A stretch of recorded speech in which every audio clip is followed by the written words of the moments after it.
Spanning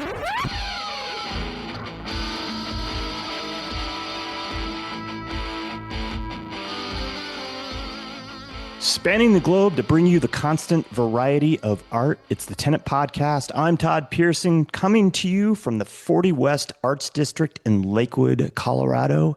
And joining me from his studio in Rapid City, South Dakota, it's South Dakota's favorite son. You know who I'm talking about, my co-host and friend, Wes Brown. Oh my God, Todd, here we go. How you doing, my friend? It's been another couple weeks. I know, it just seems like yesterday we were doing an interview, but then you were on vacation and you had a business trip and I've been busy with stuff. And yeah, so it's good to see you, but it's weird to think that it's been like almost 3 weeks since we've done an interview. I know, it's crazy. And I didn't get eaten by a bear, so that's always positive. We were up in Glacier, beautiful place, love to go again, and didn't get attacked by a bear. So got to see some black bear, no grizzlies. So a little disappointed, but also relieved. Yeah, right. I know you're a little apprehensive about the whole bear thing. Yeah. And then I was in Elko, Nevada, of all places, for a big mining expo. So my boss and I went out there and spent a couple of days in Elko, Nevada, high desert. And it was only like 70 degrees, but it felt 90. I don't know why. It felt hot, but it was like 71. It was like beautiful weather, but it felt really warm. I don't know. Really? So, but interesting place. Yeah. Yeah. Right on, man. Yeah. Well, good. I'm glad you had a couple good trips. I've just been holding down the fort here in Colorado, and I did get out for First Friday last week and saw a couple shows down in the Springs. I always have this plan of getting to like 4 or 5 galleries, but the way that it's kind of spread out in the Springs, and then getting down there and all that, I'm lucky if I get more than 3 in. I got 2 in this time, but yeah, I got to see the guest work that we're having on this evening with Shannon Mellows down at the Mining Exchange. They have a gallery there inside the hotel called the Vault Gallery. And our friends Gundga and Abby from Auric Gallery curate that space. And so it's pretty cool to have a art exhibit in that hotel. It's an old hotel. Really elegant and nice venue to show art. And then we went over to our friend Clay Ross and his wife's store, Yobel, and their gallery, their new space, the Look Up Gallery. Boy, that's a beautiful space they have there. It's much larger. They have a beautiful gallery, and I don't know, 6 to 8 maybe studio spaces that they're renting out. It's a nice scenario. Yeah, Good for them. Yeah. So great First Friday, and it was a weekend full of art. We did a artist talk with our friend Dan Drossman at Bit Factory for his exhibition, Pure Present. Yeah, seemed like it was just nonstop this weekend, so it was a good weekend. Yeah, and I bet you it was interesting. Dan's always a great conversationalist and funny, and I always enjoy talking to him, so I'm glad you got to do that. Yeah, he is funny. He's just thinking about him makes me laugh. Anyway. Right. All right. So you want to talk some art? Let's do it. All right. As I just mentioned, I was able to experience the work of our next guest at the Vault Gallery inside the Mining Exchange Hotel in Colorado Springs this past First Friday. You can check out his work at his website, which is kevjart.com. And you can follow him on Instagram at kevjart. Kevin Johnson, how are you? Hey, I'm doing great. I'm glad to be here with you guys tonight. Been looking forward to the interview for a little time right now. So I'm glad to be here with you guys. Yeah, you've been on our list for a couple of years now. So we're glad we were able to hook up with you and schedule an evening. And we're just as excited as you are, man. We're really excited. You got wonderful work. So yeah, we're stoked. Thank you so much. Thank you. So I want to kick this off a little differently than what we typically do. I want to kind of turn back the hands of time and start by talking about your early experience with art, when you started to engage with art and when you decided that I think I want to be an artist. Okay, well, my background in art kind of typically goes back, like a lot of people, maybe. I've been interested in comic books for a long time, reading a lot of comic books, and I was lucky to have a library down the street from my house that you can go check out comic books and read comic books. And then we also had a candy store not too far from my house, and it had a few comic books, Conan comic books that I remember that caught my attention as a young kid. But I started drawing really young at the age of 7. Um, Used to draw my parents' old photo albums in the back. We had the blank pages. Remember those photo albums where you can just take your picture and put it in the back of the album and it sticks and it peels off? Yeah. So those are the type of pages that I was drawing. I was starting out at a young age. So that's when it all started for me. Was that on the down low, or they knew you were doing this? That was on the down low. I think they discovered it a few years later, but yeah. Yeah. Where did you grow up? I'm originally from Louisville, Kentucky. If you say the word Louisville, a lot of people can tell if you're from there or not, because some people pronounce it Louisville or Louisville, but we pronounce it Louisville. We laugh because I have family in Dansville, Kentucky. So we were talking about Louisville as opposed to Louisville. So. Right. So if you're not from there, we can definitely tell. Well, so Wes was schooling me before we got on about how to pronounce it correctly, which is why I asked you to tell us where you were from. Oh, okay, I got you. Yeah. Todd's gotten smart as we've rolled through some of these. Yeah. So you had somebody else in your life, a couple people too, that were artists and were doing art. One was your dad, you said. He was a photographer? Yeah, my dad's a photographer, and I have an aunt. Her name is Mary. She lives in Tennessee. And so during the summertime, we would stay in Tennessee during the summers, and I would watch her paint during the daytime. But also we had a family friend that lived not too far from here. So when my dad used to take me to Tennessee, we would go visit the family friend's house too. And he had a studio outside of his house, inside of his garage. And he was a really good painter as well. So I knew as soon as I saw those two paint, I knew exactly what I wanted to do in life. Gotcha. You started to teach yourself to draw at age 7. Did you get any instruction from your aunt or from this family friend that were painting? No, not at that young age, but I would just observe and watch how they drew things, but I really didn't have a chance to spend long hours watching them. But what I used to do, my dad, he really couldn't draw, but I used to try to get my dad to draw birds. And of course, he would draw the stick figure birds. And so, being a young kid, I thought it was the greatest thing in the world, That's about as far as I can go too, is the stickman birds. Right. Yeah. So a lot of times I would also have, like for Christmas, I don't know if you guys remember this. It wasn't really a drawing pad or pencil, but it's something called Monster Maker, where you can mix these different plates of body parts of monsters, and you can take a piece of paper and overlay it, and you can just scrub the paper with a crayon or something, and you can get that character. Oh, wow. I don't know if you guys remember that. Yeah. I don't remember that. Like I can remember some other, that era, right? There was all these different like kind of toys or sets that you could get where you could create different things, right? Right. Mm-hmm. So that's interesting. Like I remember Shrinky Dinks.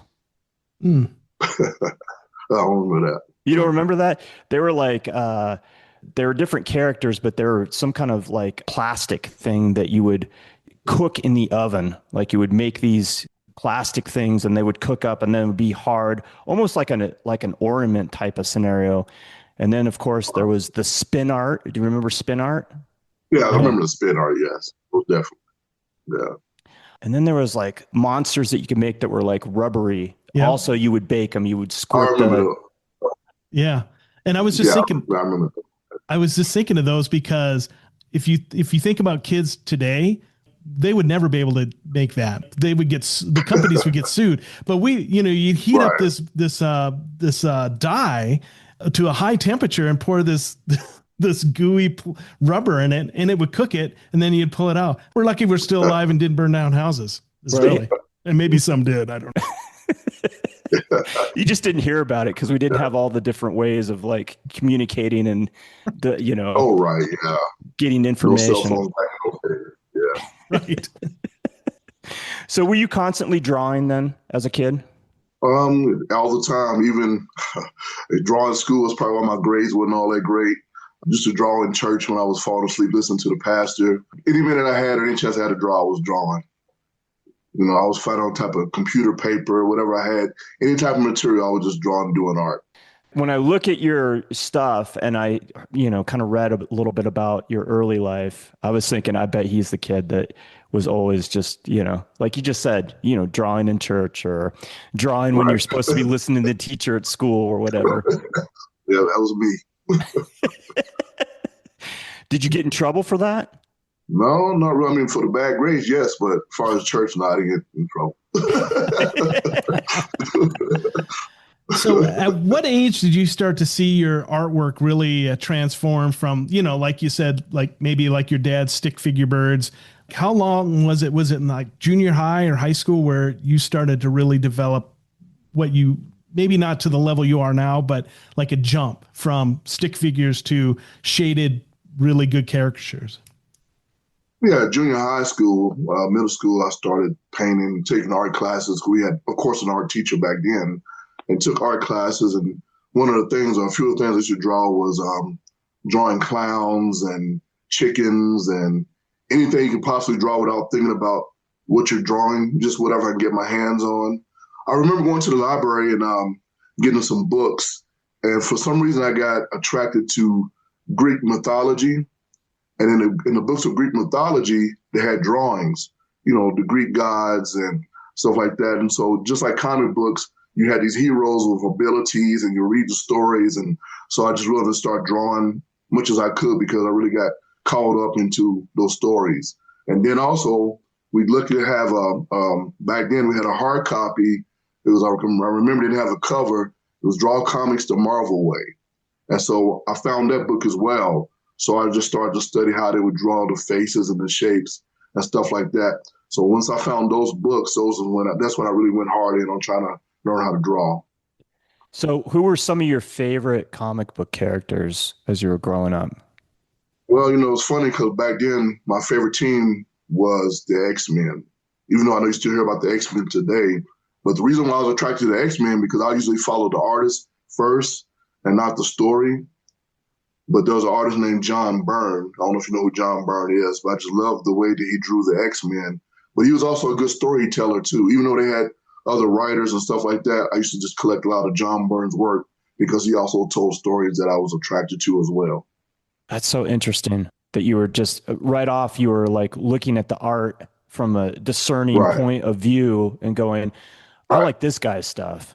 Yeah, for some reason I was attracted, just the way he drew the characters, the way his lines were, the movement of the characters in the pages just caught my eye. And I was like, man, this is what I want to do. I want to do art. I got to figure out how to do it. And one day I was going to make it happen. You said you took classes in middle school. Did you continue that through your high school career as well? Oh, yes. Went to took art class. And my school was a little different than most schools in Louisville at the time. We had a school called the Brown School, James Graham Brown. So that school was one of the first schools that went from like first grade to high school, 12th grade. The crazy part about that school is, you ever see that TV show Fame back in the day? Yeah. So that school reminded me of Fame. It wasn't necessarily an art school, but the way it was designed made you think it was because, like I said, we had choir, we had music, we had the arts. When we ate lunch, everybody lunch in the morning before school started, they opened the gym for us to play basketball and stuff like that. And believe it or not, we was calling our teachers by first name. Wow. That's crazy. So it sounds like it was pretty progressive in its thought as far as the education part of it. Oh yeah, it was a school that, once you got on, you had to be on the list because so many people wanted to get into that school. My greatest memory about that school, like I said, is calling teachers by their first name. I know some people said that was probably been disrespectful, but most of the students got along with our teachers very well. I remember my English class. Inside the class, we could actually sit down on the floor if we wanted to and read the books and stuff like this. So it was very comfortable. Nice. So it sounds like that was a pretty great experience then. Yep. The funny thing about it, that school didn't have school buses. So at an early age, we had to catch the city bus, to school. And I'm talking in the middle school, not high school. Once again, another fragment of like the old days where your mom would just like open the door, push you out, or my mom would push me out. And I would be like fifth grade, be walking down halfway across town. Of course, I Yeah. grew up in a small town, so let's put that out there. Yeah. But halfway across Right. town and go to school. I'm lucky I ever showed up. Yeah. When we got on the bus, they give us tokens. We didn't have to pay for it out of our pocket. But every morning when we got to homeroom, they gave us 10 tokens for the week. Use that to, actually, it was 25 tokens for the week, and just use that to catch the bus. Amazing. Yeah. How long was your bus ride? Probably like 15 to 20 minutes. Wow. Okay. Yeah. Mm-hmm. Now, when you're riding the bus, okay, as an artist, and I think we tend to be people that observe other people, were you Right. drawing on there, or were you watching people, or were you sketching people? I was watching people and I was doing a little bit of drawing, but on the buses, when you hit those bumps, it kind of mess you up. So it's like, That's funny. And the crazy part about it, you're a kid on these city buses, you get a lot of interesting people getting on these buses, that you never seen before, doing a lot of things that you never thought you would ever see as a kid, Right. Yeah. Because it's a cross section of humanity, right? Like you see a little bit of everything. Oh yeah, a little bit of everything. And Louisville's a big town. So, I mean, you're going to have all sorts of characters. That's for sure. Oh yeah, we had them. We had them. I can talk about them. I don't want to talk about. Oh yeah, lots of good memories. Mm-hmm. At this point, I want you to stop and kind of talk about what you kind of set the stage for your journey as being an artist, but I want you to kind of talk about what kind of work you do now and the mediums that you work in. Okay, so right now I'm currently working with oils. That's my main medium. Mostly I'm doing portraits of people, mostly been African-American portraits, trying to move a little bit more into storytelling. And right now I'm trying to figure out, which different directions to go, because I've learned on my journey in the art world, there seem to be different tribes of art. And when I say tribes, you got your real traditional type art, and then you have your real contemporary art, and then there's the Western art, and then there's illustration also. All of which you can do, or you have done in some way, shape, or form, right? Right. Mm-hmm. Even fantasy art is a whole different lane by itself as well. And this is one of the things that I really appreciate your work, because you're always working on something different, it seems like, or it feels like, Right. And that to me as the viewer really is exciting for me, whether it's a pencil or charcoal drawing to the oils that you're doing to some of the work that I recently saw, down in the Springs this past weekend, or down in Trinidad a couple weeks ago. It's all very different, but very much you, right? Very much your style. Right. Well, the thing is, I've learned, try not to get boxed into one area. I have mentors and friends that I talk to, and most artists you see that today, or even in the past, a lot of them get known for that one thing, and it boosts their career. And so myself as an artist, I think I get bored sometimes, or I'm just interested in so much stuff that I just want to try it and say I did it, because one day I don't want to have any regrets saying, why did you just stay in this lane when you could have done something else? Sure. Right. That makes sense. Yeah. You got to keep it fresh, right? You got to do what interests you. So when you leave high school, what is your path? Are you thinking, all right, I'm just going to jump out and be a full-time artist? Are you thinking art school? What is your path once you leave high school? I went to college for, I think it was 2 semesters to be an artist. And of course, I wasn't thinking fine art at the time. I was thinking more like graphic design, or back then we called it commercial art. And so we had a trade school connected to our high school. So that was the other beauty about our school, was it was connected to a trade school called Aaron's Trade School.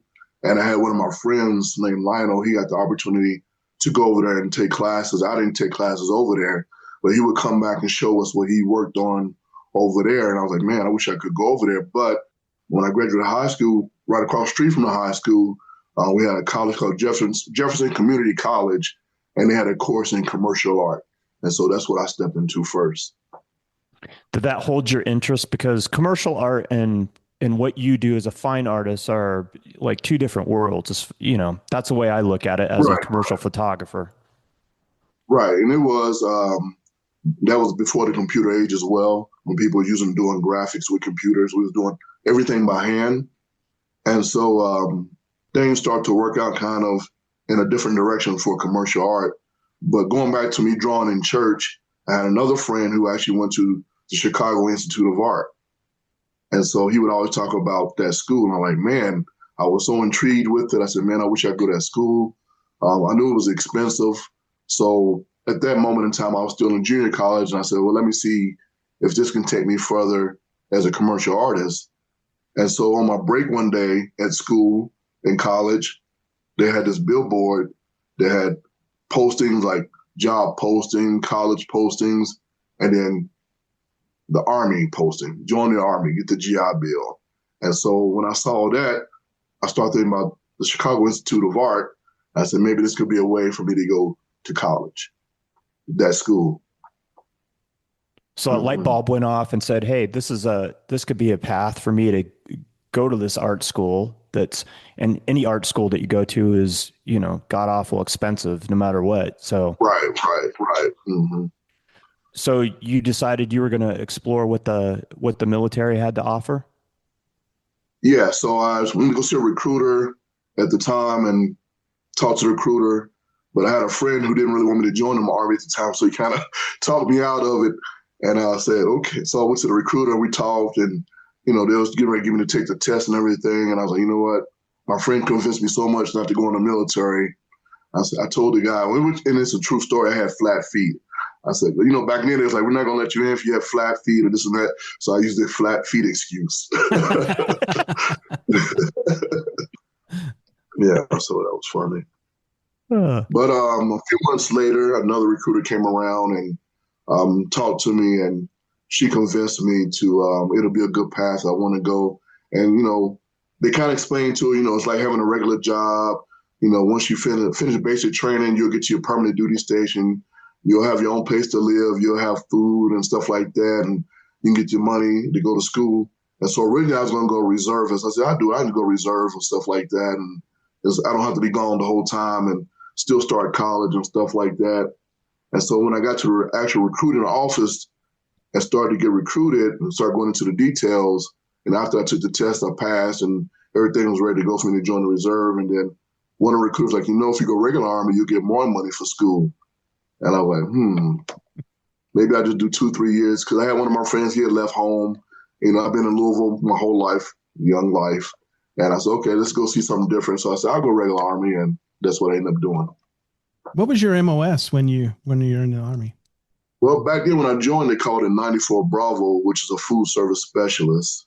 And later, years after I stayed in, they changed the name to 92 Golf, which is still food service to this day.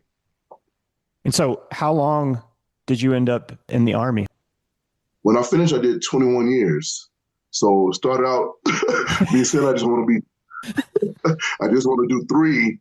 But of course, I ended up meeting my wife, ended up getting married, ended up having kids. And I was like, well, I guess I got to take care of family first. And so, but while I was in, I was still draw. So I never gave that dream up. Nice.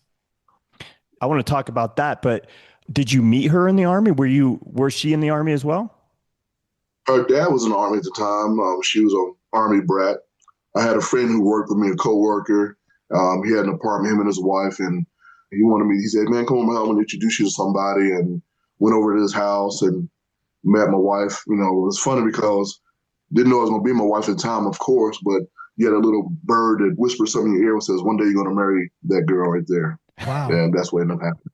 That's awesome. Yeah. That is awesome. Yeah. So where was this at? What duty station were you at? Ooh, probably, I ain't going to say that, but Fort Riley, Kansas, it wasn't a great, beautiful place to be as a young guy because there was nothing to do at all. But Fort Riley, Kansas was my first duty station. Okay. Mm-hmm. And then you were deployed overseas, you said 4 different times. Is that correct? Well, yeah, going back to that story when I joined the Army, you graduate high school, and your friends, what you going to do when you graduate high school? I said, oh, well, there's a few things I'm not going to do. I'm not going to join the military. I'm not going to work in food service, and I'm not going to get married.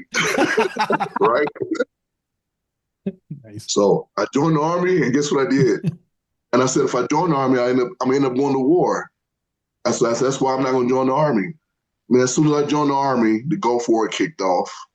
Like I said, a few years later, I met my wife, got married, and then my job in the Army was food service. It's amazing. You can so never never say what you're not going to do. exactly. Yeah, you can never make a plan because God will show you He has a different plan for you. You're right about that. That's amazing. I love that story. Thanks for sharing. Yeah. 21 years, that's a long time. And obviously you had responsibilities because you had a family, you're Right. married, you have a family, you have kids to take care of and all that stuff. Right. Did you enjoy your time in the Army? In the beginning, I didn't, but over time, I learned to love it because it learned me to be a leader. It learned me to taught me how to take care of people because I made rank kind of fast.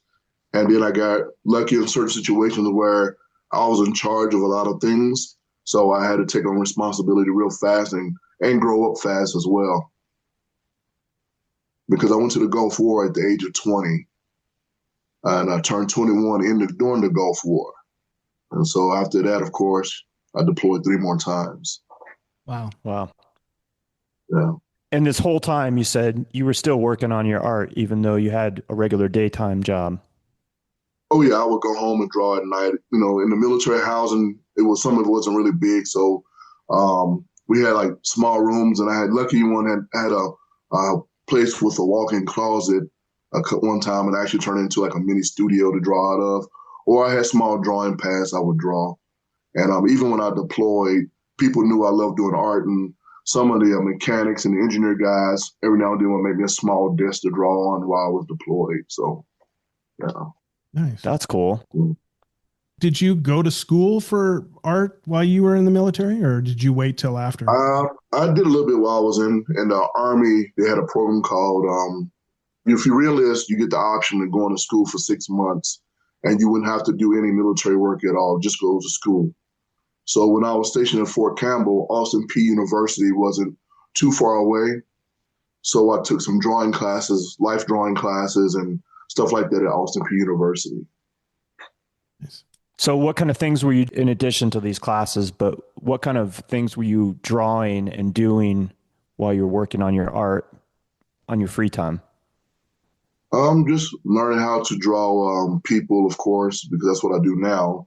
Learning how to do perspective and backgrounds, because in my mind, I still wanted to try to break into doing comic books as well. So I just kept on practicing what should I do to become a comic book artist at that time. Of course, we didn't have YouTube back then, so I would go through and look at other artists' websites and read word for word or try to click on the images to see if I could see the images of the demonstrations they try to put on the websites. And also magazines were out that I would buy, like what was it? It was some comic book magazines back then where every now and then some of the comic book artists would put mini tutorials in those magazines, and I would just collect those magazines. Nice. Did you show any of your work during this time other than the people that knew that you were an artist? Yeah, I mean, well, yeah, because in the Army, if they find out you're an artist, you might get tasked to draw some stuff. So I would draw like murals and stuff like that while I was in the military.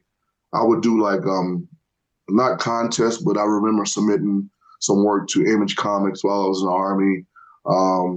Never heard from them, didn't get anything back, so I wasn't sure what was going on with that, but I know I didn't get a job, so. Yeah. So after 21 years, you decided that you've had enough. Your family is pretty well situated, I would imagine, at that Right. point. How long ago was it that you retired? Well, this year made 11 years. 11 years. Wow, man. It goes by fast. Yeah, it does. Congratulations. Yeah. Oh, thank you. I would say it seemed like the time outside the Army moving faster than the time when I was in the Army. Yeah. Well, 11 years. Wow, man. So when you get out, what did you decide that you were going to do? Well, at that point, I wasn't sure because I had like 90 days of vacation saved up, and I was down to my last month because you still get paid even though you was out of the military. I had 90 days saved up, so I was still getting paid from the military. So I wasn't really focused on what I wanted to do. I knew it was gonna have to be food service because that's all I knew at the time coming out of the military. Um, so I sat around for like 2.5 months. Then I got a phone call for 1 month. Actually, I did try to apply for a job on Fort Carson as a graphic designer. But at that time, back then, I did a little small internship, working with the photography department and video department and doing some things with Photoshop. Um, because I always taught myself, even though I wasn't in school for those things, I taught myself those things on my own without going to school. So I had built up a portfolio of just me playing around of stuff I love doing, like playing around with animation, playing around with Photoshop, um, doing some graphic stuff. And so I got lucky to get an internship on Fort Carson. And while I was doing the internship, I had an opportunity to probably apply for a position. And the guy that was going to help me out, I knew him because doing my food service job in the Army, he would come through my dining facility that I managed, and we would talk every now and then. And so during that internship, when I started to apply, unfortunately, a government freeze came down for hiring. Mm. That'll stop everything in the So, tracks. Yeah. yeah, so everything stopped. And so I was down to my last month of leave and of vacation time. And one of my friends called me, and he was a master sergeant. He retired a year before me. Like they call everybody by last name in military, but he said, "Hey Jay," because my last name is Johnson. "Hey Jay, you ain't got a job yet?" I said, "No, I applied for this job on post on Fort Carson, but they had a government freeze." He said, "Man, you need to get out and find another job. Don't put all your eggs in one basket." I said, "Yeah, you're right." So I got the next day, started to look for a job. So Nice. With the thought still being that you're on this path to being a full-time artist, right? right. Well, yeah. So fortunate. It's gonna sound funny. I got on Craigslist and actually found a job 5 minutes from my house. They were looking for a food service director for a senior living company. And so they hired me, ended up hiring me on the spot because the day before they had just let somebody go. There was a director. So I got hired right on the spot. Talked to the regional manager. He asked me some food service questions. I guess I answered the questions correctly because they hired me on the spot. Well, you've only been doing it for Yeah, 21 years. I mean, Yeah. so exactly right. Oh man. Yeah. I mean, with all your experience and stuff, I would think that would have been a no-brainer to hire you, right. you know? Right, right. Yeah, so then back to the path of the art world, trying to figure out what I want to do in art. I started to hit the Comic Con scene because at that time I still wasn't in school. I didn't have a degree in art, but I started to hit the comic book scene because I met some guys doing comics. But in the back of my mind, I said I still wanted to go to school for art. And so in this area at the time, I really didn't know which direction I wanted to go. And then I had a conversation with a guy who went to a school called Full Sail University because I was also interested in animation and I wanted to figure out how to do animation. So I started classes with Full Sail University first. Was that online or did you go there? Yeah, that was online because of course I had my family and stuff like that. So I couldn't because that school's in Florida. So I had to go online. Okay. Mhm.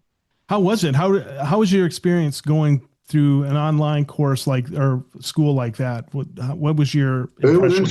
It was interesting because the school was a fast-paced school as well. It wasn't just, take classes. They try to get you into classes, get you through your semesters, and because I was going for a bachelor's degree.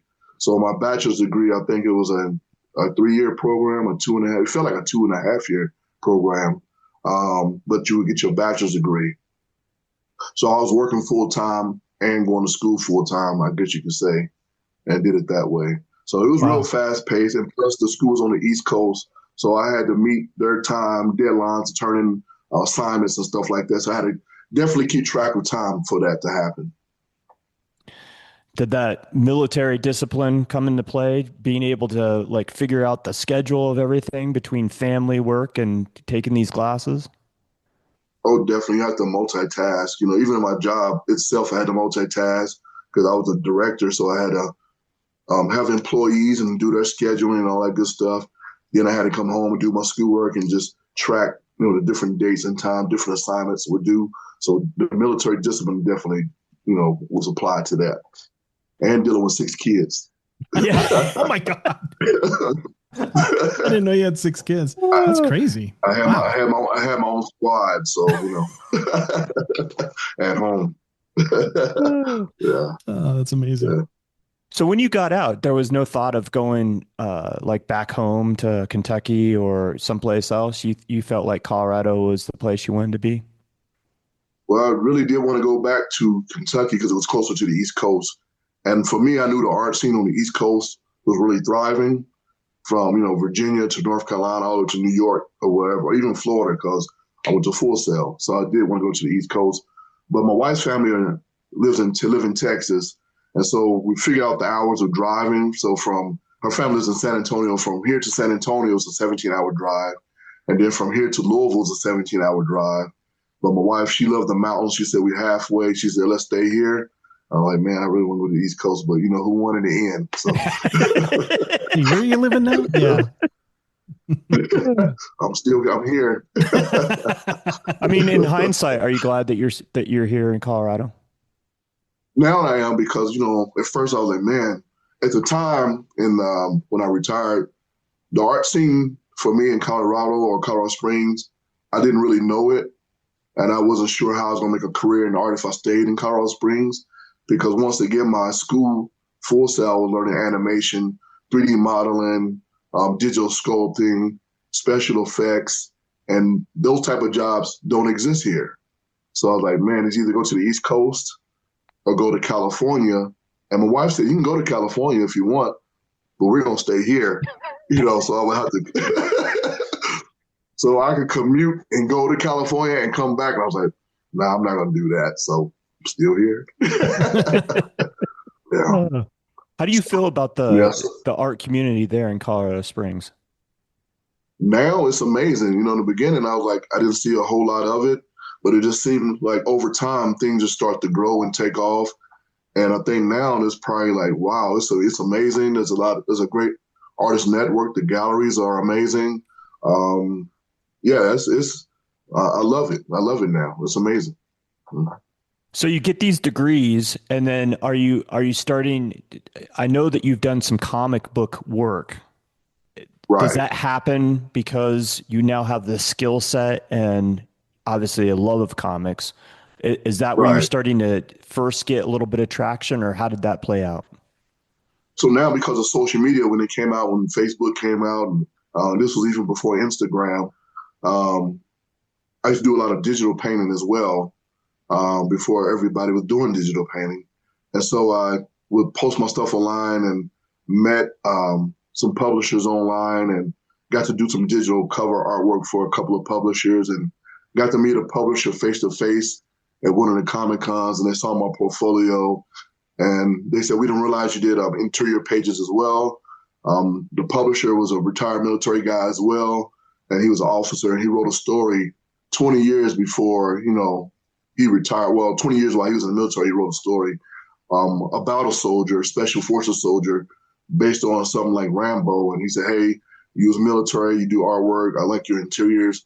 I think the story would be the perfect fit. So I did a 4-part series of a comic book. Right. Fantastic. Mm-hmm. And what comic was that? It's called Black Lion. It was written by Ron Foyer. He's a writer out of Fort Collins, and he actually did work for Marvel Comics. He worked on the Terminator graphic novel Burning Earth. That was the first graphic novel that came out about the Terminator, and he wrote that. I don't know if you know who Alex Ross is. He's a comic book artist. Do you guys know who Alex Ross is? Name sounds familiar, but I can't say I don't. Yeah, I can't think of. So Alex Ross, he's a painter. He's an illustrator, but he paints his comics. He doesn't draw. Well, he draws and paints his comics, and so he works with gouache. He's probably one of the top comic book painters in the world, in the country right now, or he's been one of the top guys.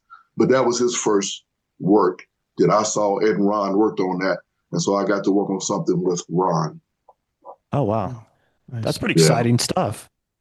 Oh yeah, I was excited. I was like, wow, that was my first published comic book, and I get to do it with one that's got with a writer who actually worked on a book for Marvel, and so I was like, wow, that's crazy, you know.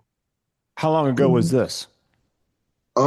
It's been quite a while now. That was like around 2012. I started it. It took me almost 4.5 years to complete 4 books. We had a team of 4 people working on it, but I was going to school full time. I was working full time, and then this popped into my lap. So I had to fit it in somehow. Yeah. That's a lot of stuff, man. Oh yeah, Yeah. it was a lot of, and not only that, this is gonna sound crazy, but I was also trying to learn how to paint. So I was going to workshops to learn how to paint at the time. So I was doing those 4 things. Wow. Did you sleep at all? Oh yeah, I get my naps in. I I can figured it relate. out. Well, I would leave the art, like the workshop class, learning how to paint. I would leave it a little early before the class ended because I knew I had assignments due. Or I had to get to work, so I was like, "Hey, I gotta go," and I would get up and leave. Dang, man. I can't even imagine. I mean, I remember when I was in school, but I also didn't have a family and Right. I didn't have a full-time job either. So I can't even Right. imagine like that would kill me, Yeah. or at least at this stage in my life. Well, I tell everybody after being in the Army for 21 years, after deploying 4 times to combat zones, I realized I learned appreciation of life, and I learned that I needed to work hard to get where I wanted to go. So I started to take time serious. Yeah. That makes complete sense. Yeah. Right. You get your bachelor's degree, but you also got a master's as well from Full Sail. Well, I've I've 4 classes away from finishing my master's. When I realized there was no jobs here in Colorado Springs for animation or special effects, I said, well, I need to go back to school. And once again, graphic design popped in my mind. I said, go back to school for graphic design. So I had a program for multimedia as a master's program, and you can finish that master program in a year. So my food service job, I got let go from after 6 years of doing that job because they started to let people go from that company. And so I ended up getting a job with a government contractor doing graphic design. So I said, well, this degree will help me while I'm doing this job because I had the knowledge, but I didn't have the degree. And so I just started to do that. So on my GI Bill, I had 8 months worth of money left for my GI Bill for school, and the degree was 12 months. So when I got to my 8th month, my money was all gone. So, but the last 3 to 4 classes were just like write a paper, learn how to post your work online and different platforms. But other than that, I did most of the work for that degree. Mhm. Gotcha. So you already had the Mhm. foundation and everything. It was just kind of Oh the, yeah, I don't know right. how you describe it, but I know what you're talking about. It's like the fluff at the end that, you're going through the Yeah, motions. So right, you, right. You write your paper, you do this, you do that, and then I already had a job anyway doing that. You know what I mean? So, so it all kind of worked out. Yeah. right on. Well, that was pretty Mhm. exciting then that you were actually to, get this job and apply some of those skills that you've been working on, the last few years. Oh yeah, it was totally different from food service. It was doing stuff as a space program and stuff like that. So that's what I was doing. Right on. Yeah. What else was transpiring? What else was pivotal during these years of pivoting from, doing the food service work that you've been doing for so many years, but actually Right. applying what you've been learning and your art skill set? What other things were happening for you at that time? Well, in between that time, and it might have been before the food service job, I did find a small animation studio here in Colorado Springs. It was a guy named Artie. He had an animation studio where they were using Flash animation. So that's old now. So, Yeah. but again, that wasn't like a job. That was more like a internship type program, and that's how he would get his work done using interns. But he wasn't paying, but we was getting the job done. So that was something I learned about, learned the experience. And then another thing I got lucky with was when I got let go from the food service job. In between that, virtual reality was coming out, VR. Everybody was talking about VR, and so I looked on Craigslist. Craigslist was amazing for me. I looked on Craigslist and I saw that there was an internship learning how to do virtuality. I didn't know how to do virtuality, but my degree from Full Sail that I was working on was special effects and 3D and stuff like that. And so I got a weekend job working at another senior living company, but I was just a worker. I wasn't a manager or anything like that.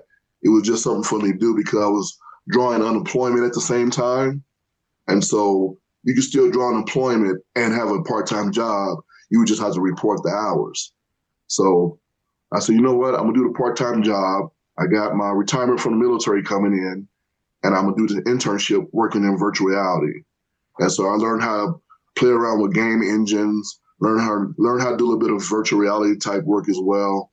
And so in the end, learning that skill set also helped me get that job at the company that I worked for doing multimedia and graphic design after I had, stopped working in food service. Nice. Yeah, right on, man.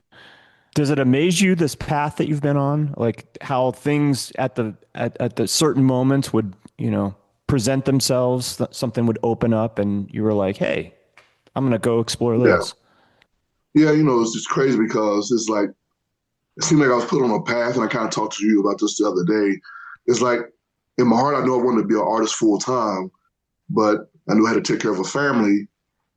And it seemed like I was put on that path where it was just enough to help, but it was time to move on from that one job, because if I would have stayed at that food service job, I probably would have been there for like another 20 years. But I was let go, fortunately, and that put me in a different path, in a different direction where I had to grow. So I tell people all the time, I had to reinvent myself probably like 20 times, to get where I'm at today. Yeah, those instances, having to reinvent yourself, that really teaches you a lot. And, it's right in your wheelhouse because from the get-go, when we're talking about Right, 7-year-old Kevin, right? Like right. you've been kind of a DIY guy from the get-go, right? Oh, yeah. Oh, yeah. Oh, yeah. And, it's funny because learning how to paint, I had to meet the right person, because learning how to paint, you see a lot of people learn on their own, but there's certain things they might be missing to get them over a hump to get to the goal that they want to reach as an artist. So luckily, I met a friend and a mentor to this day. The guy I took the painting workshops from, his name is Thomas Blackshear. So I don't know if you guys know who he is, but if you Google it, you'll see who this guy is. He's amazing. And the way I met this guy was at Fort Carson. They have vendor spaces, and one of the vendors was selling some of Thomas's figurine line that he was known for at the time. But I knew who he was because I always did research on the artists and people I wanted to be like, emulate, or get my art to their level. Just like John Byrne, who did the X-Men, that's the guy I emulated when it came to comics. That's the guy I wanted to be when it came to comics. So when it came to painting, I wanted to be this guy named Thomas Blackshear, especially after when I saw his work. I was like, wow, this guy's amazing. I want to study this guy. And I studied him. And just so happened, this lady was selling his figurine line. And in the end, she said, he lives here in Colorado Springs. And my eyes got big, and I was like, what? I got lucky because I ran home that same day trying to find this guy's phone number or any address or information I could on him. And I ended up finding his phone number. I can't remember how I found it, but I ended up giving him a call. And I wasn't expecting him to answer the phone, and he did. I said, hey, is this Thomas Blackshear? He was like, yes, it's Thomas. This is he. And I said, hey, do you have an internship program? I told him my name first, of course.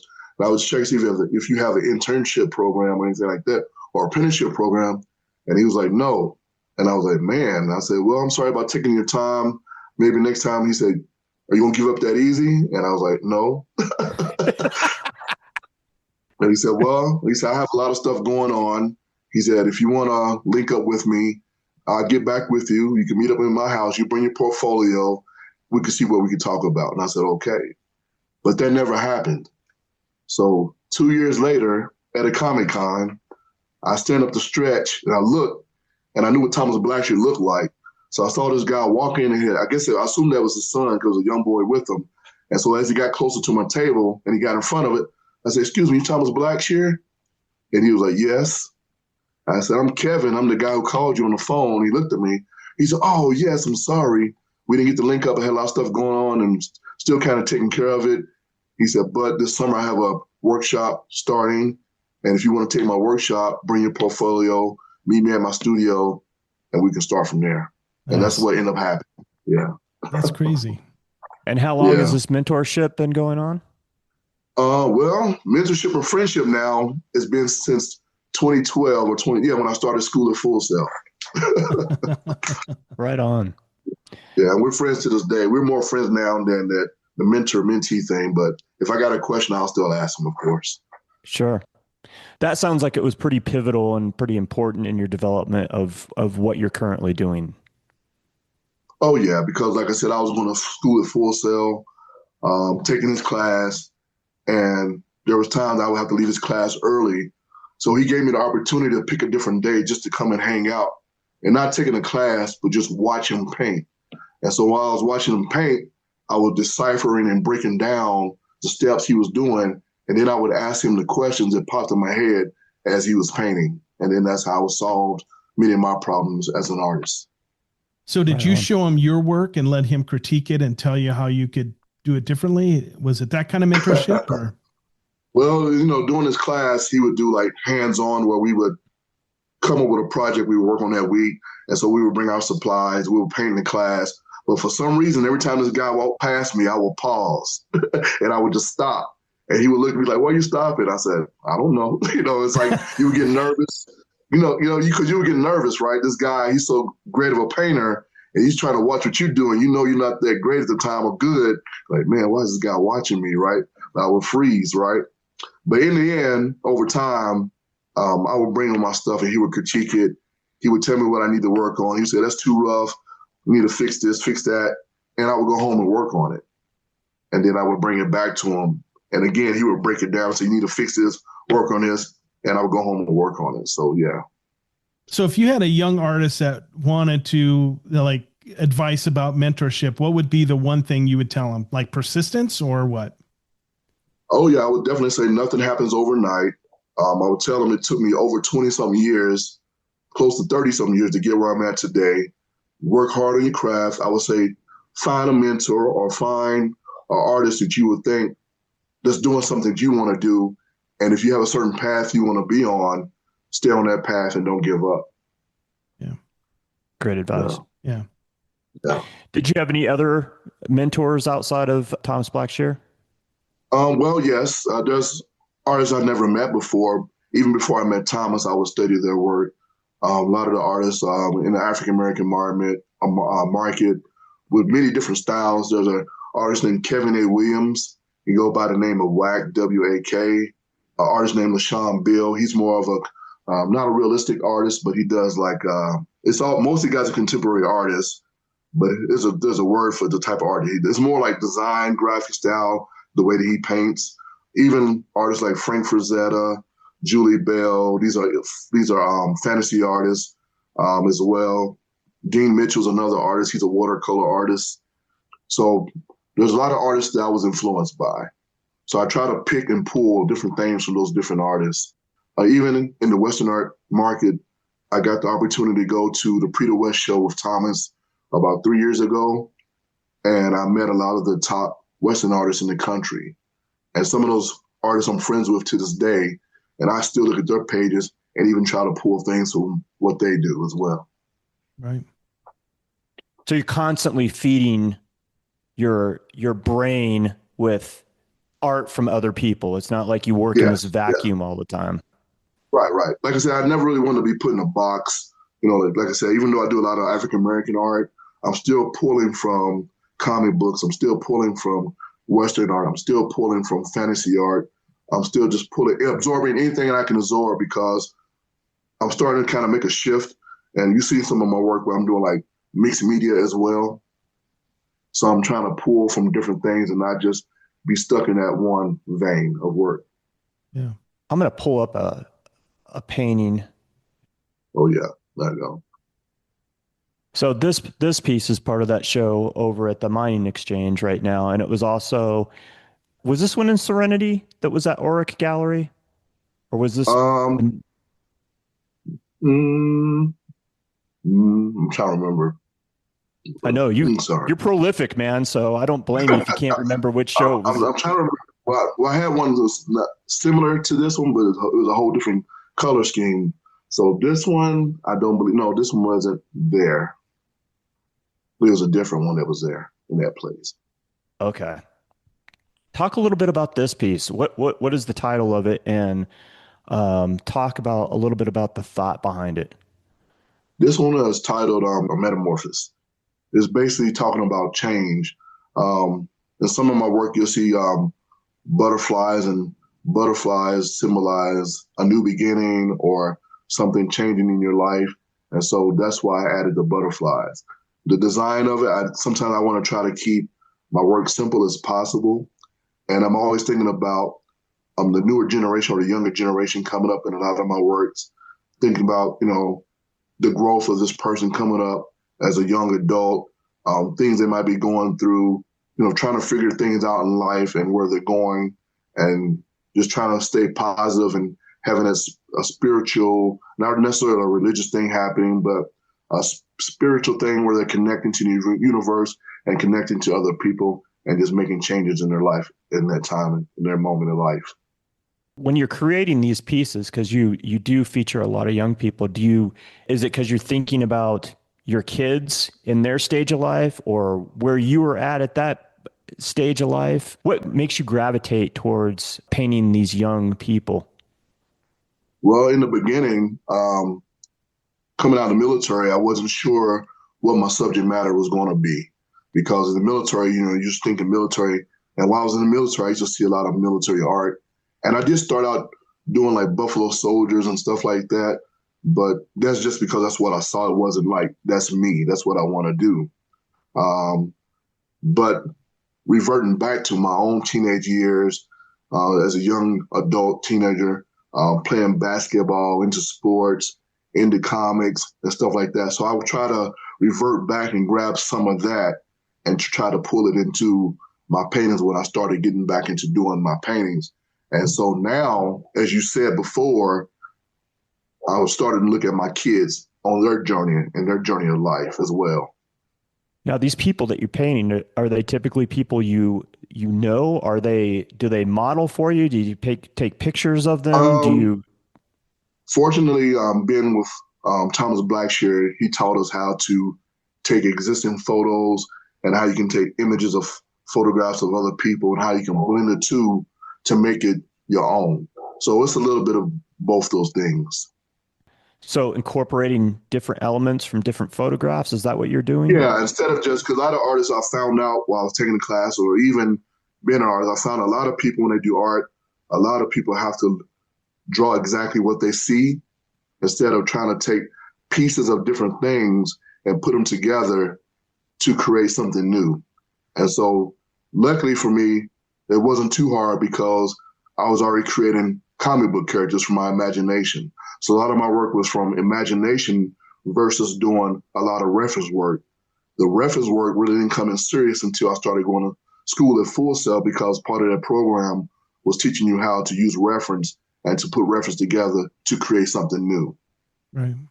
This is such a beautiful piece. It is. My wife fell in love with this piece, and she actually posted it on her social media, and people were like eating it up, man.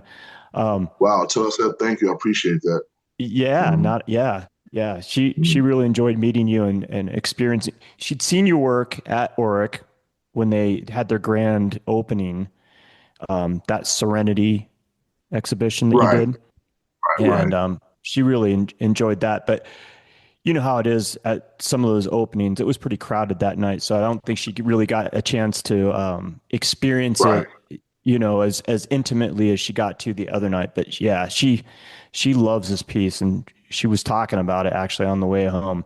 I love the clean backgrounds, and what you don't get from seeing this image online is that you are incorporating some different elements. Like Right, there's right. talk a little bit about that, what you're doing with the background. It's some of the mixed media stuff you're talking about. Okay, Yeah.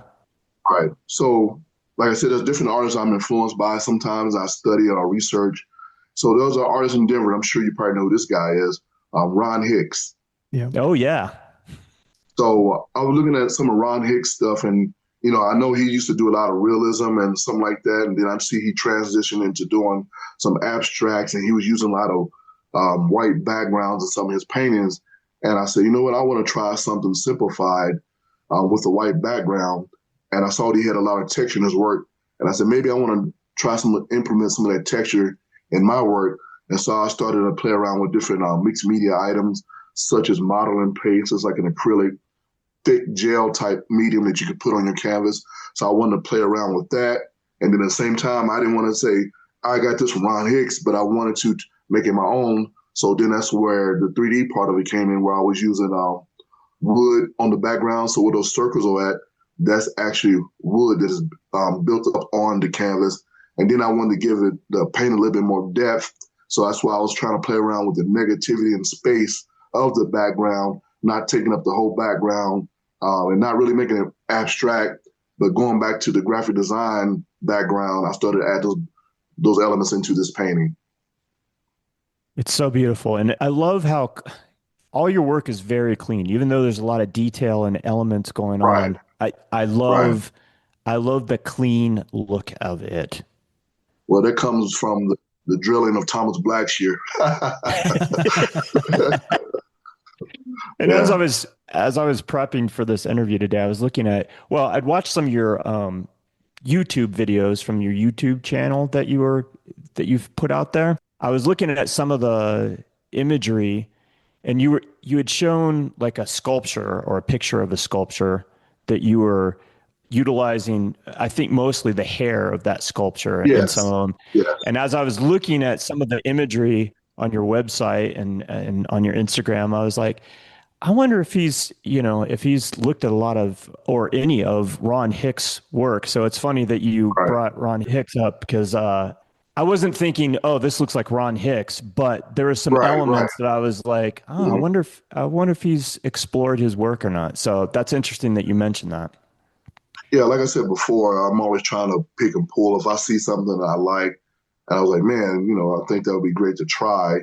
Um, Being in that experimental phase, and like I said, just trying to grow as an artist, not trying to get stuck in a box, but just trying to grow. And I'm always still trying to grow to this day. So, Yeah, I mean, every time I see you post something, it seems like you're exploring something new. So right, that's why I wanted to talk with you because I have an appreciation when it feels like it's always fresh, I'm not seeing the same thing over and over again.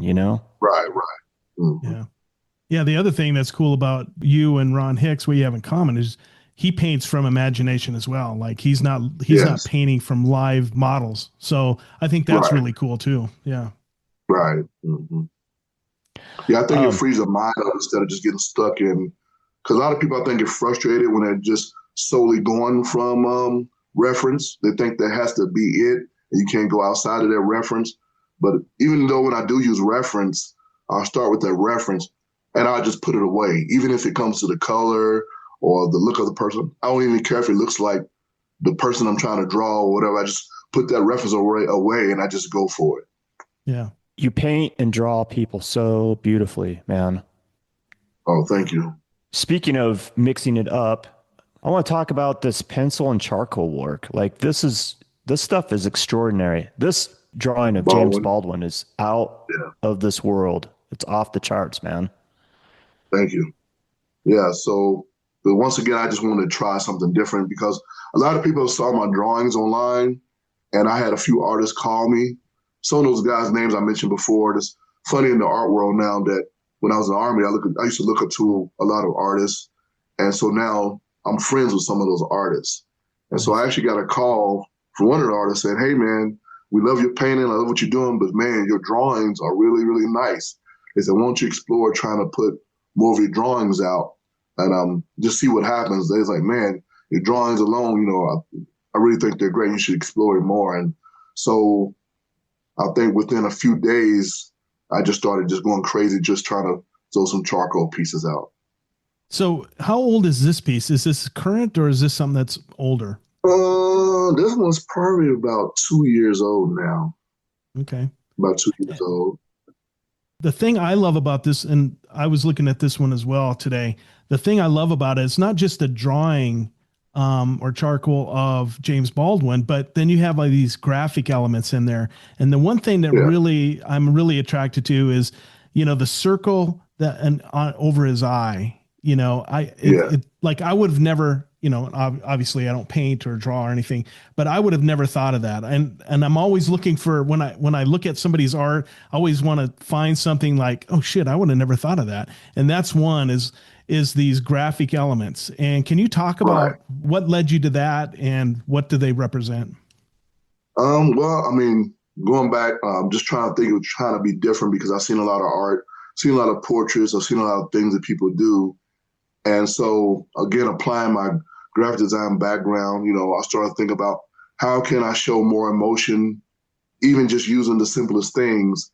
And everybody has different things inside them to think about. They have different spirits, different ideas and stuff like that. And I said, maybe what can I do to show that without really showing that? And I said, maybe if I use these designs and curves with a little expression, maybe that'll be the idea or the thing that shows you what this person is possibly thinking, and these lines and curves represent that spirituality in that person. So that's why it's not, each painting is not going to be the same because we're all different. The line around the eye is basically like drawing you into that person so you can actually see that person and just focus in on them and without really knowing what they're thinking about. And it draws you in. That's the beauty of that. It's so simple and Right, but it's so intricate to like draw your attention right into the center. And it does make you think like what's going on there. I mean, there's a lot of emotion there that Yeah. right, in a simple painting or a drawing. I love this piece. right. This is exquisite. Thank you so much. Appreciate that.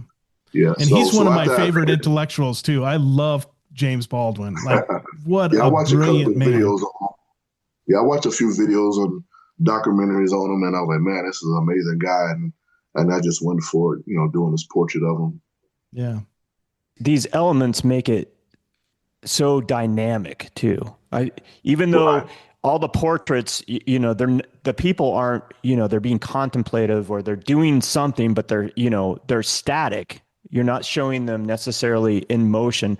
And that's not all right, your work, but a lot of these, but those graphic elements make it dynamic. I feel not only the emotion, but I feel like it's in motion, right?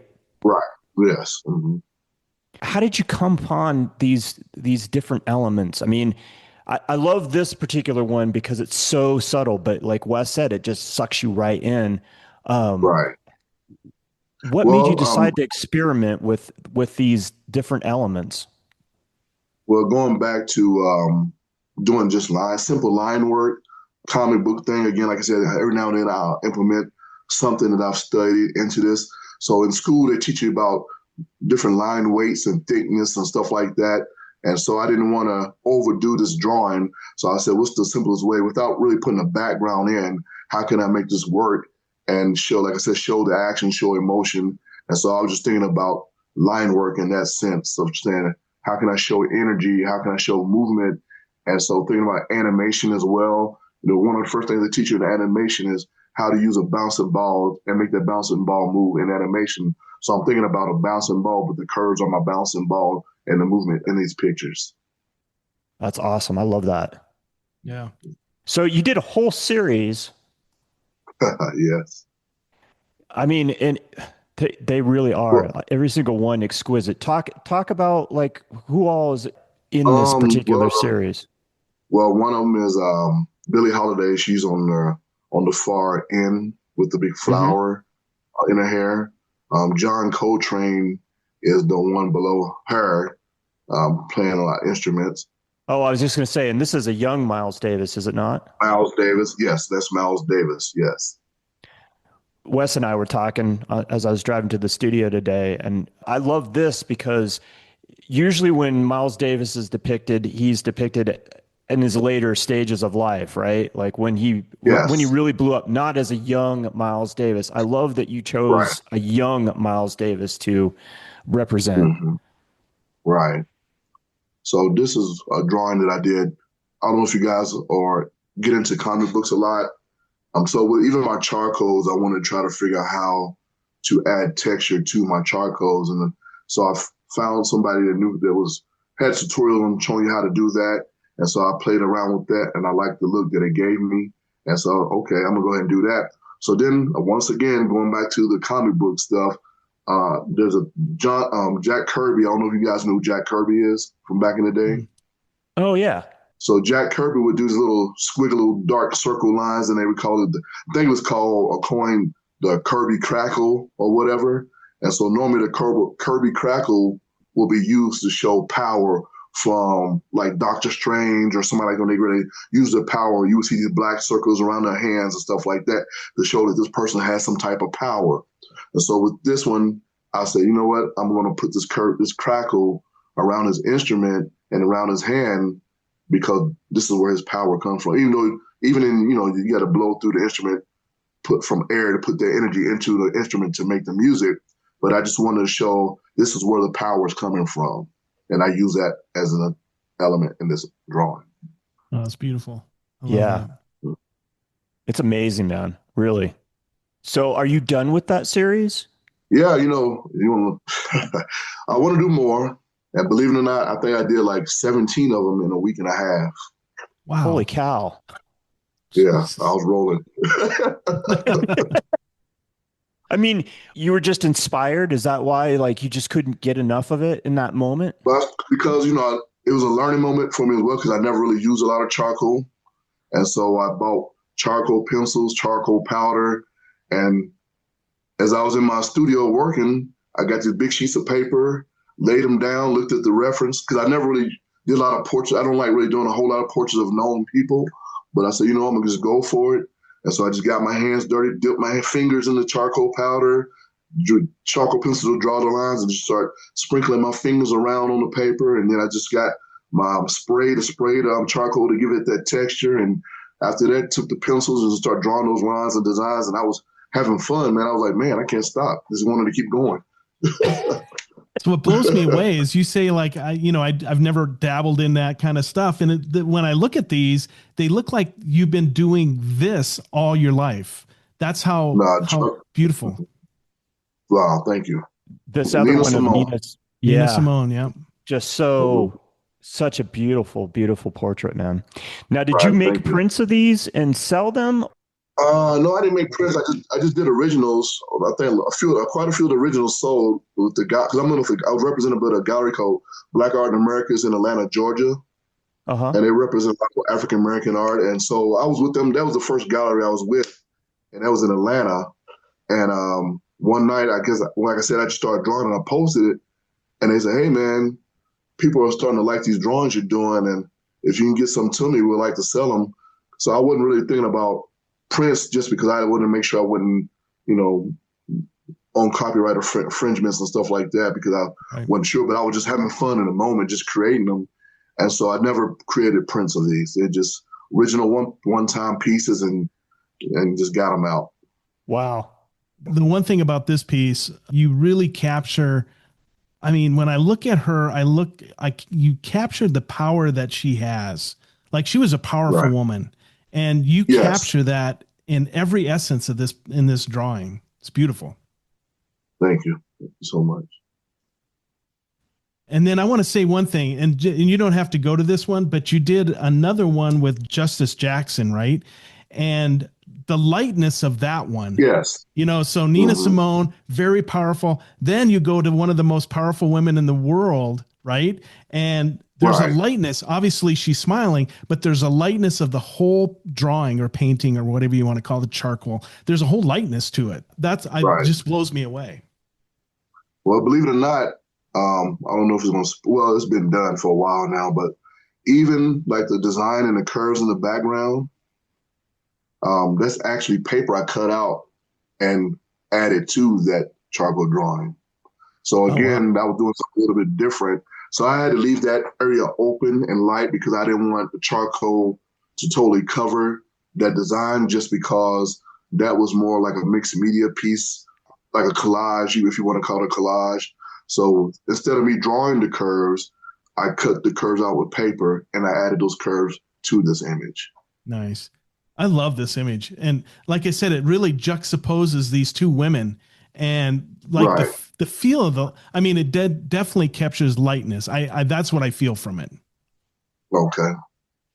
And yeah, so that was, something new and it was a happy moment. And so making sure that brightness of it and the lightness of it above it, just wanted to show, that appreciation of that piece. Now, doing this series and having that gallery in Atlanta recognize the work that you were doing, Right. was that pretty pivotal? Was that a catalyst and you really starting to get some traction, or were you Oh, getting yeah. traction before that? Oh, no, that was really the one that kind of got me going because, like I said, I used to do a lot of research, watch a lot of videos, just trying to figure out how I was going to make it as an artist in Colorado. And like I said, at the time, the galleries were here, but it wasn't like everybody was just taking off. These galleries wouldn't just take it off right away. So I was like, man, how am I going to do this? And so one night at my drawing table, I just left the computer on and on YouTube, and I was just listening to documentaries or videos from galleries. And so the Gallery Black Art in America in Atlanta just so happened to have like a video on, and they said, hey, we're looking for artists with small works. And we were like, artists, if you think you want to submit some work to us so we can review, we're trying to sell these works $500 and below, small pieces. And if you want to submit some work, contact us. And I was like, my ears stood up like a rabbit. Ping. I said, okay. But the good thing about that is because what I noticed about them, they will pull pictures from social media, like Facebook, from other artists, and would just promote their artists and post it on their Facebook page. And I said, you know what? They showed some of my work on their first Facebook page before. And I was like, okay, let me contact them real quick. Say, hey, my name is Kevin Johnson. You share some of my work on your Facebook page, and I would like to submit some work to you for consideration for representation. And so they contacted me back right away, and they said, can you show us what images we posted on our Facebook page? And so I copy, paste, and sent it to them through Facebook Messenger. And then right after that, they said, hey, can you email us some more of your work that we haven't shown? And so I emailed some more of my work to them.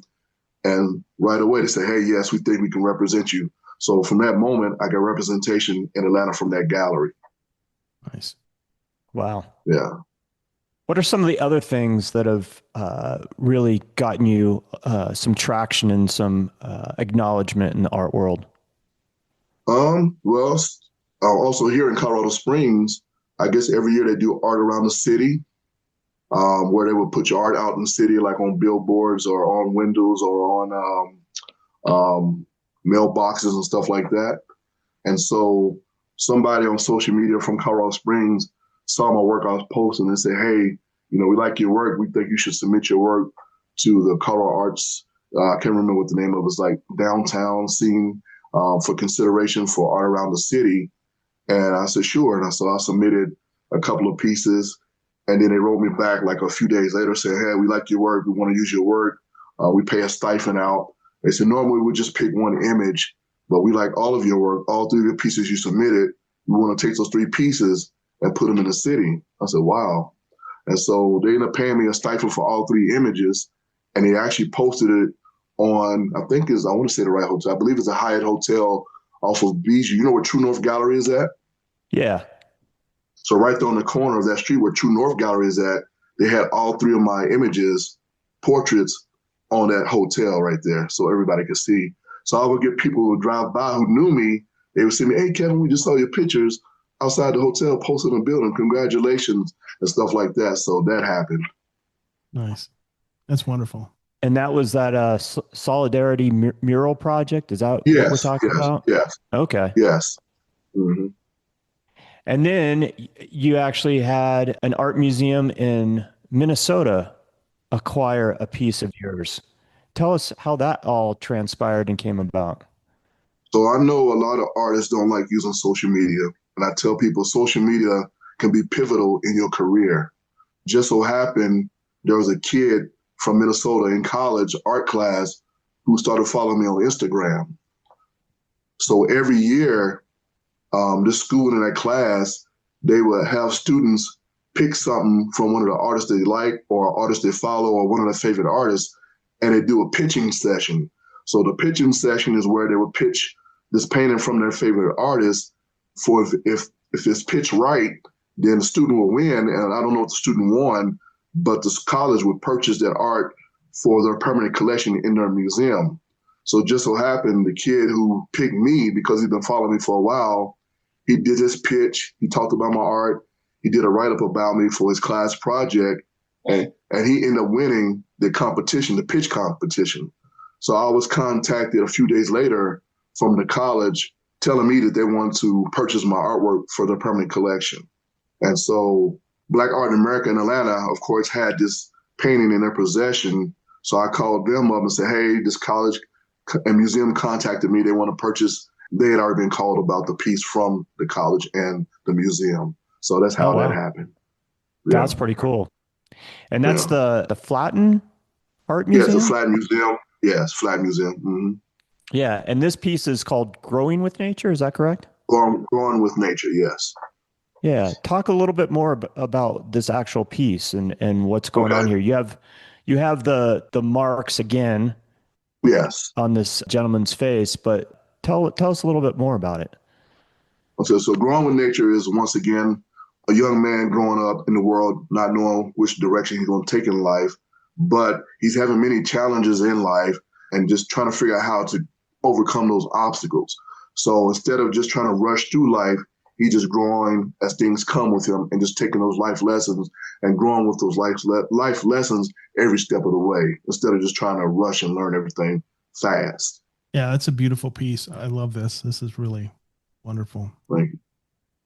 When I look at your work, a lot of these pieces, and especially not only this, but that whole series you did that for Serenity, I just get this overwhelming sense. I mean, it does relax me when I look at your work. I'm like, oh, I feel like the tension and whatever stress that I may be experiencing when I experience one of your paintings, it relaxes me.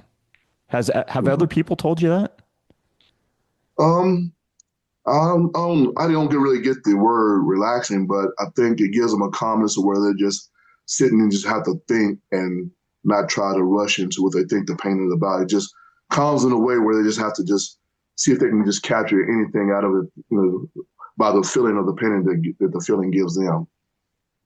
I guess that's a better word, actually. It calms me. There's a calmness to it. Right. How big is this painting? That one I believe was 30 by 40. Okay. Mm-hmm. Yeah, this would be fun to set in front of at Olaf University and just watch it or just look at it and take it all in. Right. Because this is something you need to set with for a while. Right. Mm-hmm. You're part of a ton of different shows currently. I want you to take a moment and talk about where people, in addition to the mining exchange that I mentioned a couple times already, where else are you showing currently? Well, starting back earlier, I was showing in Boulder, Colorado at the Dairy Art Center, and that show just recently ended. And it was a lady named, one of my friends, Adderley. She put the show on every year, so we had that show in Boulder, Colorado. And at the same time, I had another show going on in Loveland that she put on. And then because I had worked with her before last year, the year before last, and she just kept those pieces and put them in another show. One of those shows called Beauty of Blackness Fine Art Show. And so they usually request or ask me for images for those shows as well. Currently got artwork in the A.R. Mitchell Museum in Trinidad, Colorado. I have 2 pieces with them. And then I also participated in a Western art show with them where we would take old black and white photos from Western times and convert them into a style that we would like to do versus just trying to copy the photo exactly. We would just do it in our rendition of that image. Of course, I got the event going on right now at the Mining Exchange downtown. And then I also have artwork with Broadmoor Galleries here in Colorado Springs as well. Now, is that a recent thing with the Broadmoor? Yeah, that's been almost a year now. Last year, I got taken on by them. And so every year they put on this event with artists on the yard painting. And so I will be participating in that next month, the last weekend of July. Right on. But that event happens every weekend of July where they'll have sculptors actually sculpting outside, painters actually painting outside and inside. And so they do that event every year. So are most people finding your work via your Instagram feed or your social media?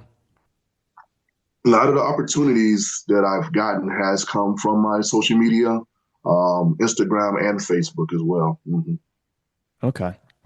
Yeah, because you have quite a few followers, but and has all this happened like in the last, would you say the last 4 or 5 years? Is Yeah, it seemed like, cause even Thomas, my mentor and friend, he's like, man, because he was actually an illustrator before he was considered or was stepped into the fine art world.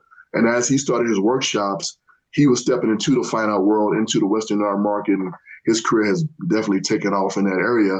But at the same time, as I would come home and practice and starting to get approached by galleries or approaching galleries, he was like, man, you're jumping in, you're moving pretty fast. And I said, well, the only reason why I'm probably moving fast, where you think it's kind of fast because it's really been over 30 years, really, is because I go home and put the work in. And so that's kind of what's helped me boost, my career as I'm going through.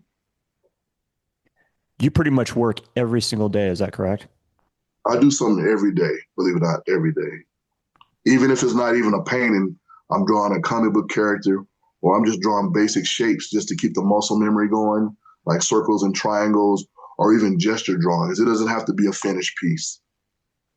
Do you have a set schedule that you're painting, or do you just find time during the day or the evening that you do this, this Well, daily practice? when I had a day job, before I got let go from the jobs that I had, I would get off work and I would take like a 30-minute to hour power nap. But then I would get up, say if I get off work at 5, I immediately go lay down. I'll wake up probably like 6 o'clock or whatever, but then I work until like 11 or 12 o'clock at night. And then I would get up at 6:30 in the morning and get on my treadmill and walk. After I get on my treadmill, I'll probably start researching artists. And then I would start my day job. And then the contracting job, when I was during COVID, I got the opportunity to work from home because of COVID at my last job before I got let go.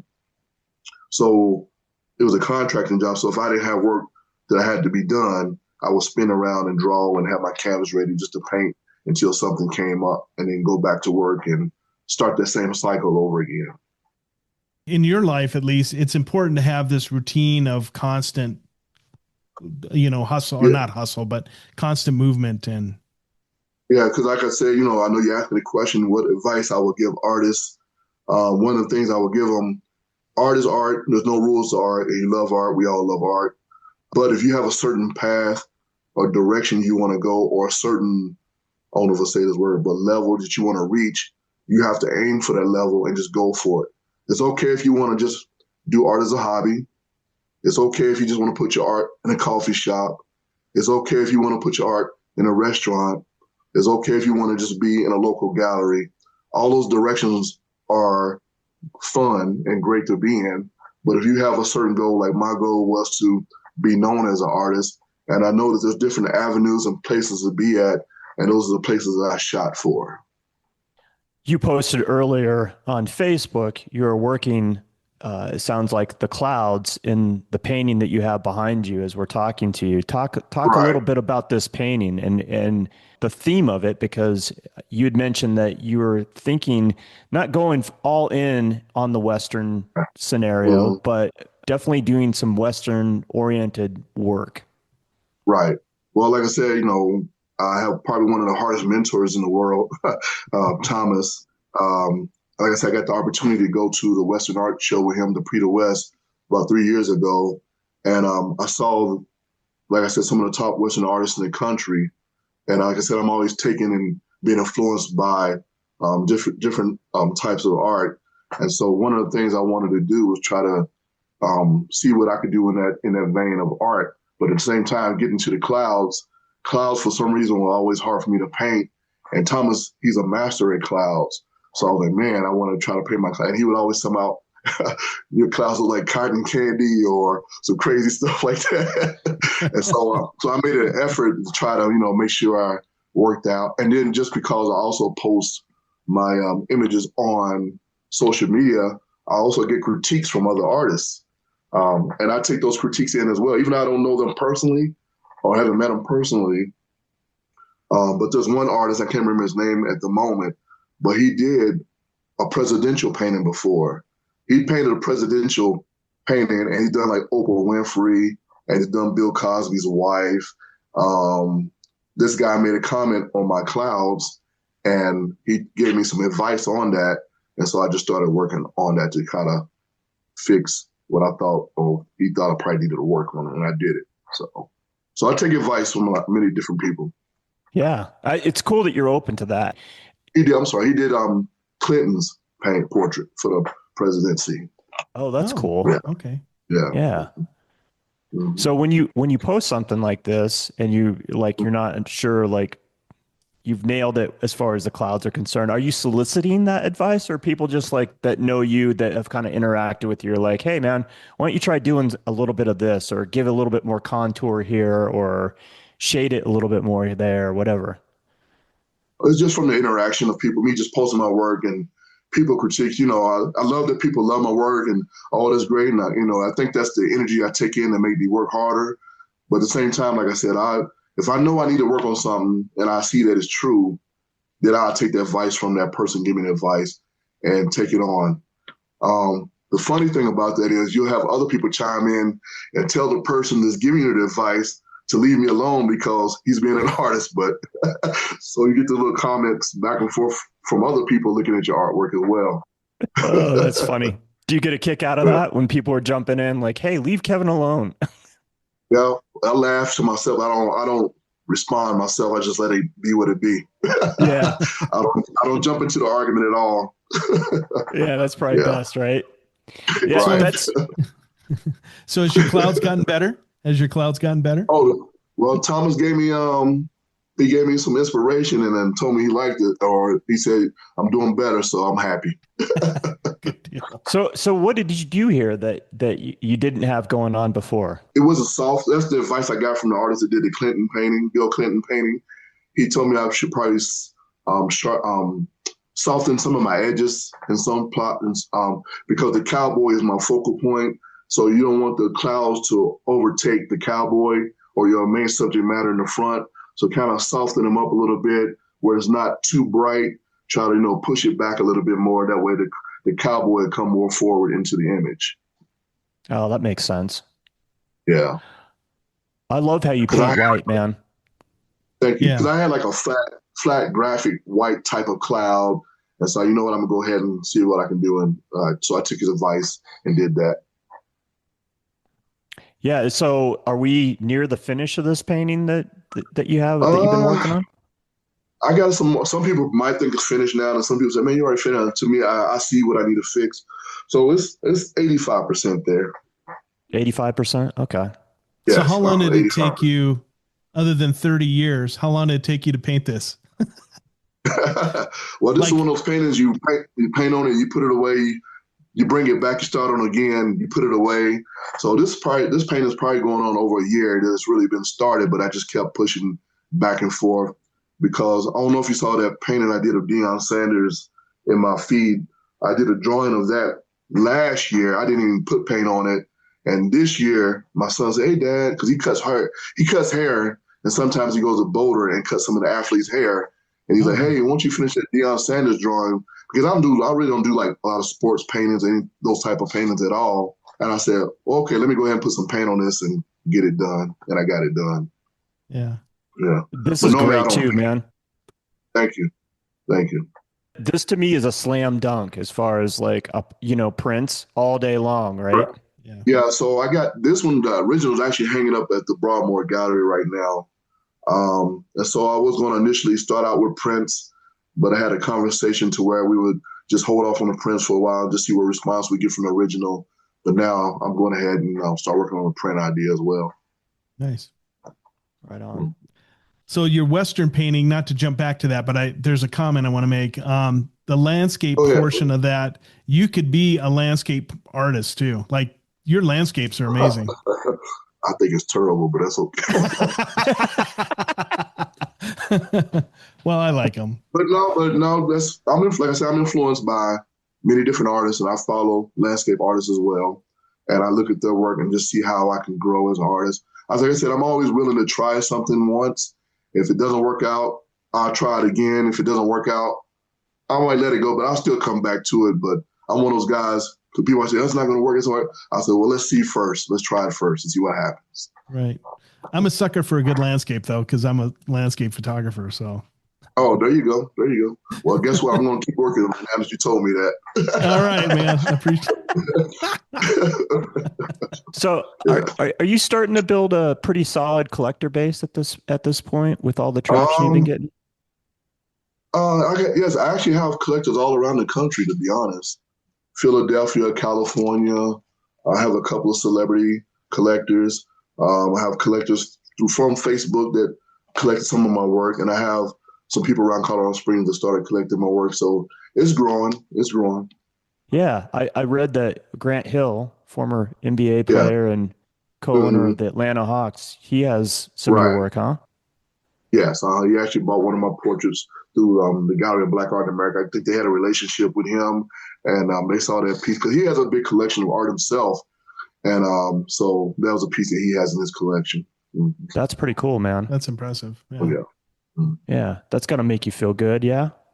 Oh, yeah. I was like, wow, that's crazy.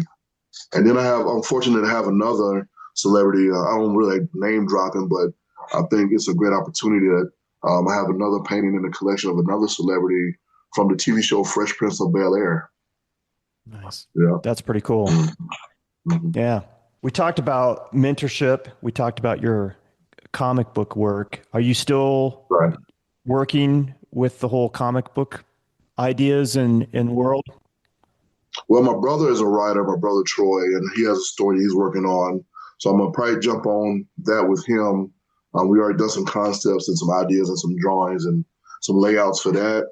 I also have friends in the comic book industry, Marvel, DC, and Image Comics. And so I got a project that hopefully gets published. That came up through one of my friends who worked for one of those companies very soon. And then I got another friend who recently, I've been knowing for a while through Facebook, and he's a fan. He's a well-known illustrator, and he actually got a chance to come down and visit me and Thomas's studio. And so there was a project that he pitched to us to see if we want to get on it. And Thomas is so busy, he won't be able to do it, but I definitely say, yeah, I want to be on that project. So nice. Very cool. Man, you got so much cool stuff going on. Amazing. I want you to talk about this whole Rogue Gallery too. Okay. Well, Rogue Gallery is something that came about through another friend of mine named Trevor. He's an artist, but he does shows. He's not represented by an individual gallery, but he's always wanted a space to show his stuff, and he shows his stuff in different spaces, maybe once or twice a year. And he's also a carpenter by trade. And so one of his friends he's done work for, he owns some real estate and a few buildings around Colorado Springs. And he said, hey, why aren't you showing your work in any of your galleries? And he explained to him, I do show my work in galleries, but it's like once a year, but I'm not solely represented by a gallery. He said, but if I had the space to show my work, and I'll show my work. And so the guy that he did work for said, I'm gonna look for a space. If I got a space, we see what we can work out. And he found a space for my friend Trevor. And I met Trevor over a year or so ago. He used to come to the True North Gallery, and we used to bump into each other at Comic Cons and stuff like that all the time. And he said, hey man, if I ever get a gallery going or something started where I can show my work all the time, you will be the first person I contact. I like your personality. You got some strong work. And I just have a feeling that we will work well together. I said, all right, just contact me and let me know whenever it happens. And so he contacted me like a month or so later, say, hey man, I got the spot. He said, why don't you come look at it? If either way, if you decide you don't want to do it or you do want to do it, that's fine with me. So in my mind, I'm always thinking about how can I give back to the community as an artist, because it's not always just about me and about my art. I want to teach people stuff that I want to learn that I couldn't learn because I was in the military and I didn't have those opportunities. So the gallery space I'm looking at is solely for his art as showing his work as a gallery person and inviting other artists to be in for the experience. But for me, I never really planned to sell my work out of there because I love the gallery space. I love the representation from galleries like Ori Gallery, the Broadmoor, and Black Art in America, because galleries can get you in spaces that you might not be able to get yourself into. So I don't want to take on the task of being a curator or a representative of artists because I'm still trying to be an artist. You know what I mean? And like you guys know, my time is busy. So for me, I just want to use it as a space for myself to do work out of, to mentor other artists, to teach classes, just build a network of people, just to see a different side of art and just teach people. So that's what it is for me. Very Nice. cool. Yeah. Yeah. I love that, man. Mm-hmm. Right on. Right. I love that you want to give back to the community, Right. that you want to, and obviously, the community has been good to you. You've made a lot of Right. connections and friendships, Right. and I Right. think it's great that you're willing to, put that back out in the Right. world. Yeah. Yeah. Because I want to let y'all go, like I said before, the coffee shop thing, if you want to be in a coffee shop, if you just want to do it for fun, but if you have a goal of where you want to be, you got to put the work in. Everything doesn't happen overnight. So you just have to figure out where you want to go with your art. And I kind of know where I want to go with my art. So. Nice. Right on. A lot of people find you via social media, and that's obviously been a great tool for you. And, Right. and yeah, it's polarizing for artists because some people just don't want to do it. Right. It takes Right. time. They feel weird about it or whatever the Yeah. hang up is, right? I totally That's get it. it. Right. Mhm. But at this point, is most of your work being sold through galleries now? Yes, I really don't try to sell any of my work because I had not, it wasn't really an accident, but I had a thing that happened where somebody from social media bought one of my pictures and I didn't know that she bought work from the gallery that was representing me. She collects artwork from a lot of different artists from around the world and in the country through social media. She buys small works and she posts those works on her wall in her house. And every now and then she will show images of the work that she bought from different artists and stuff like that. And so I did a cowboy painting. It was like what I didn't really consider as a cowboy painting, but it was a kid with a jacket on. He just so happened to have a cowboy hat on, and I put some designs in his face. And I was just doing it just to see what I could do. It was more like a practice piece. And so when I posted on social media, she purchased it. She said, "Hey, I like that piece or whatever. I think I want to purchase that piece." And I said, "It's just a practice piece." And she said, "Can I buy it?" I said, "Yeah, if you want to buy it." I wasn't thinking of it. But then come to find out after she bought the piece, I was like, well, I kind of didn't want her to post the piece because I wasn't sure where she was coming from with it. And so come to find out, she bought work from a gallery that represented me. And I didn't know she was a client of that gallery. And so that gallery contacted me and said, "Hey, we saw you sold this piece of so-and-so. And we were just trying to figure out how did she get that piece." And I said, "Well, it was just I didn't know she was a client of yours. It was just a practice piece. And she just offered to buy it. And I didn't want to keep it because it wasn't something I wanted to hold on to." And I was like, "Why not?" And so that's how that happened. So Gotcha. so I try not to try to promote my work for sale online. I direct them, if you're interested in this piece, can you please contact this gallery? And once again, that's why I'm not selling my work out of Road Gallery, just because I love gallery representation. The space is for me to just to give back to younger artists who are on their path to being artists themselves. Yeah.